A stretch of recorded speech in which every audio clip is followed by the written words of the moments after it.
नमस्कार साथियों, मैं वेद प्रकाश गुर्जर।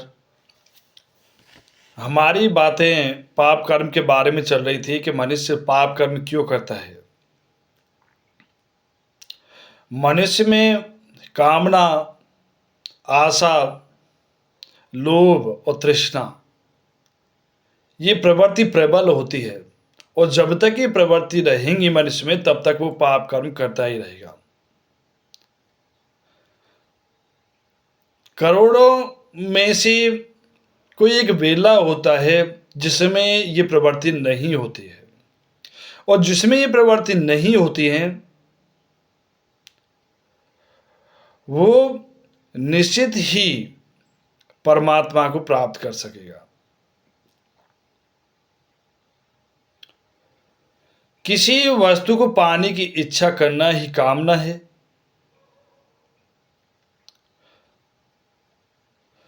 और जिस वस्तु को हमने पाने की इच्छा की है उसको मिलने की जो संभावना होती है वो आशा है। और जिस वस्तु को हमने पाने की इच्छा की है वो हमें यदि मिल जाए और फिर भी और प्राप्त करने की जो इच्छा होती है वो लोभ है, और लोभ के अधिक बढ़ने को हम तृष्णा कहते हैं। और ये प्रवृत्तियां लगभग प्रत्येक मनुष्य में मिलती है। अगर ये प्रवृत्तियां मनुष्य में मिलती हैं तो वो निश्चित ही पाप कर्म करता है।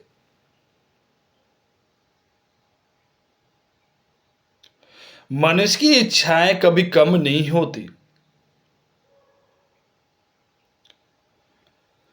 हम देखते हैं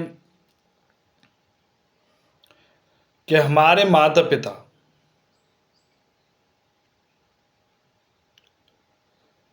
इतनी मेहनत करते हैं कि और जब तक उनके प्राण नहीं निकल जाए तब तक वो कमाने लगे रहते हैं, धन एकत्रित करने लगे रहते हैं, क्योंकि उनकी इच्छाएं होती हैं कि हमारी जो संतानें हैं, हमारे नाती पंती हैं, वो अपना जीवन सुखपूर्वक गुजार सके।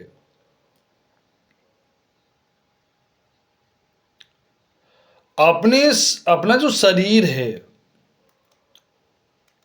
उस शरीर को कामनाओं में, लोभ में और तृष्णाओं में गंवा दिया। वो ये नहीं समझते सिर्फ हमारा दायित्व है, तब तक हमारी संतानें अपने पैरों पर खड़ी नहीं हो जाती तब तक ही होता है उनका पालन पोषण करना। अपनी संतानें पैरों पर खड़ी हो जाती है लेकिन फिर भी हमारे जो माता पिता हैं उनकी इच्छाओं की कमी नहीं होती। वो अपने शरीर को कष्ट दे करके, वो पाप कर्म करके अपनी संतान को सुख पहुंचाना चाहते हैं, लेकिन वो ये नहीं जानते कि जो हम पाप कर्म कर रहे हैं उनका परिणाम हमें ही भोगना होता है।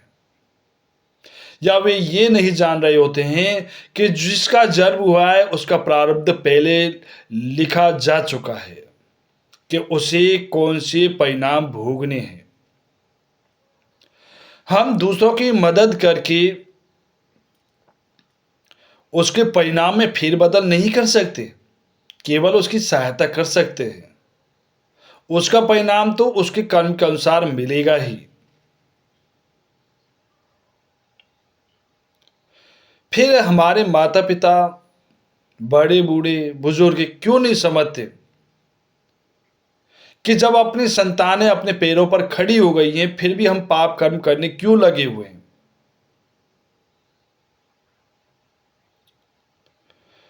वो एक दूसरे की करती करते हैं या विभिन्न प्रकार के कर्मों में लगे हुए हैं, एक दूसरे का अच्छा बुरा चाहते हैं। हमें सिर्फ अपने बच्चे जब अपने पैरों पर खड़े नहीं, तब तक अपने पैरों पर खड़े नहीं होते तब तक उनका जीवन यापन करना चाहिए, उनका पालन पोषण करना चाहिए। उसके बाद हमें अपनी इच्छाएं कम कर देनी चाहिए,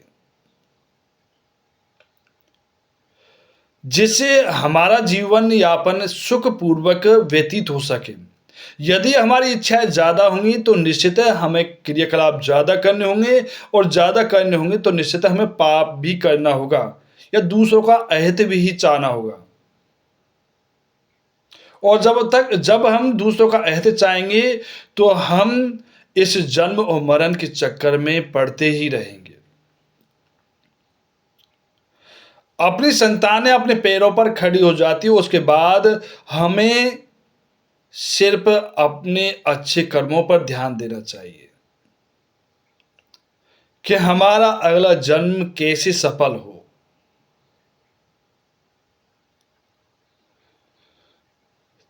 जब तक हम ईश्वर को प्राप्त करने की नहीं सोचेंगे या ईश्वर को प्राप्त करने की इच्छा नहीं होगी, तब तक हम अपना जीवन सफल नहीं कर सकते।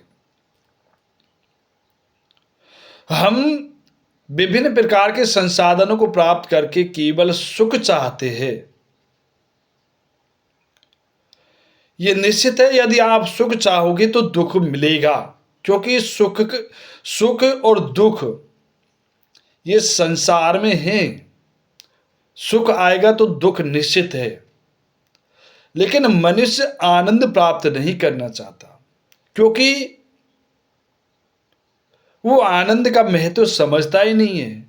उसे आनंद की अनुभूति हुई ही नहीं है।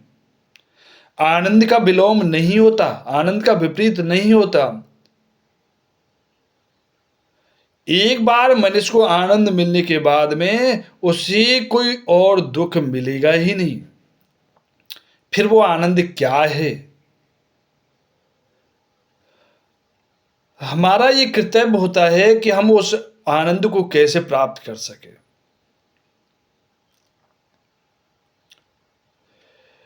जिस तरीके से या अच्छे तरीके से हमारा जीवन यापन हो सके, दूसरों का हित करके,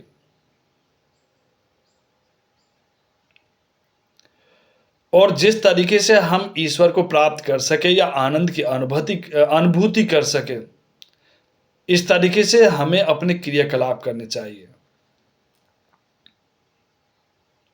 मनुष्य ये सब समझता है कि हम कोई भी क्रियाकलाप कर रहे हैं उससे कितनी लाभ होगा, कितनी हानि होगी, और किस कार्य को करने से किस व्यक्ति को या किस समाज को हानि है। लेकिन फिर भी वो उस व्यक्ति का सुख पाने के लिए वो सारे क्रियाकलाप करता है, और ये सोचता है बाद में जो होगा सो देखा जाएगा। और इसी के कारण उसे विभिन्न योनियों में जन्म लेना पड़ता है।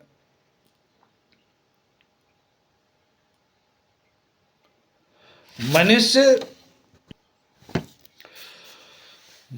की इच्छा प्रवृत्ति या लोभ और तृष्णा इतनी प्रबल हो जाते हैं कि उसमें दूसरों का हित दिखाई नहीं देता।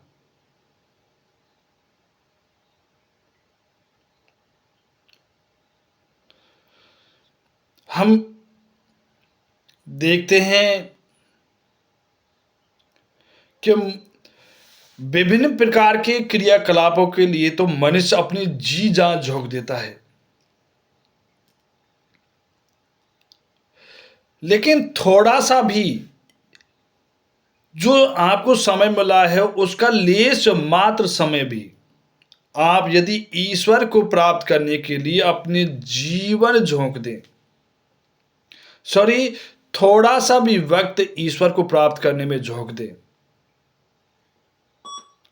उससे ही हम परमात्मा को प्राप्त कर सकते हैं। हमने जिंदगी में कितने भी पाप कर्म किए हैं, लेकिन एक सेकंड के लिए या थोड़े से समय के लिए भी हम ईश्वर को प्राप्त करने की इच्छा जागृत कर दे, उस परम तत्व को प्राप्त करने की इच्छा जाहिर कर दे, उससे भी मनुष्य की सारे पाप लुप्त हो जाते हैं।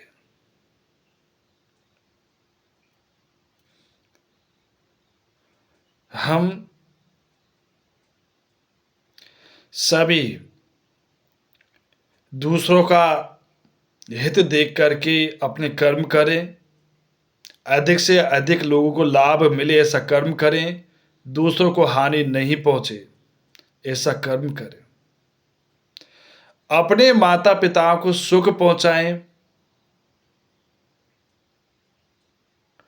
उन्हें ये बताएं कि आपका जो कर्तव्य बनता है वो ईश्वर को प्राप्त करने का कर्तव्य बनता है, उसी को प्राप्त करने के लिए आप अपना कर्म करें। अब तक जो हमारा पालन पोषण करने के लिए जो आपने दुख सहे हैं वो ही काफी हैं। अब अपना जीवन यापन ईश्वर को प्राप्त करने के लिए गुजारें, उन्हें सुख की अनुभूति कराएं, जिससे माता पिता अपना जीवन धन्य समझे।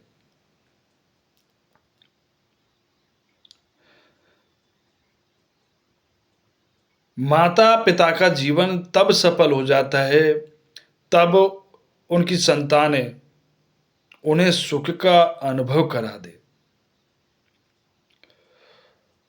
उन्हें खुशी दे दे। हम देखते हैं हमारे माता पिता अनपढ़ हैं, जो ईश्वर के बारे में बहुत कम जानते हैं, तो उन्हें वो ज्ञान दें, सत्संगों में भेजें, जिससे ईश्वर के प्रति उन्हें ज्ञान हो। मैं आप सभी से निवेदन करना चाहूँगा, जिंदगी आनंद से गुजारो, बस दूसरों को दुख मत पहुंचाओ। दुनिया के सारे आनंद हैं वो आपके चरणों में होंगे, लेकिन अपना जीवन यापन दूसरों को दुख न पहुंचा करके गुजारे। मिलते हैं अगली वीडियो में, तब तक के लिए नमस्कार।